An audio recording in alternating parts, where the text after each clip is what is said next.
Here are some things to keep in mind when you're visiting France for the first time. This might be especially difficult for some Americans. The French typically don't eat dinner until at least 8 p.m., and most restaurants don't open until 7:30 p.m.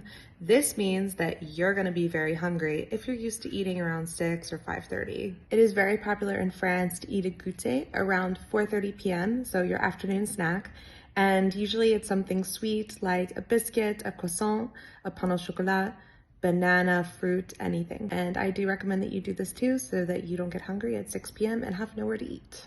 If you're traveling to Paris, another thing to keep in mind is that English is a commonly spoken language in Paris, and they will let you know that they speak English. If you're traveling to other parts of the country, you may find that English is not spoken as commonly.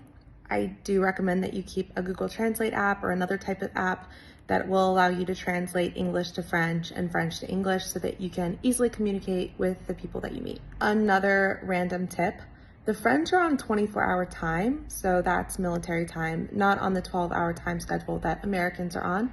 So I do recommend that you take a look at what military time is. So this is a funny one, and I'm actually going to show you guys with my own elevator, but the French do not count the ground floor as the first level. The first level is the American second level.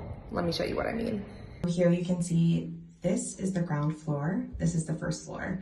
We live on the 5th floor, which is actually the 6th floor US. This isn't as true in Paris, but it is true in other parts of the country. Shops are closed from 12 to 2 every day and on Sundays. The shopkeepers take a lunch and they also don't work on Sundays. On restaurants, most restaurants won't be open on Sundays either, and some won't be open on Mondays.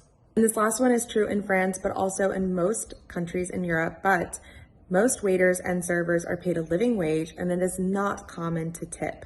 You can tip if you get exceptional service, 1, maybe 2 euros, but it's not common to leave a 20% tip like it is in the United States. Some Parisian restaurants will try to get you to tip. They encourage it. The waiters will come up and say, like, don't forget to leave a tip, things like that.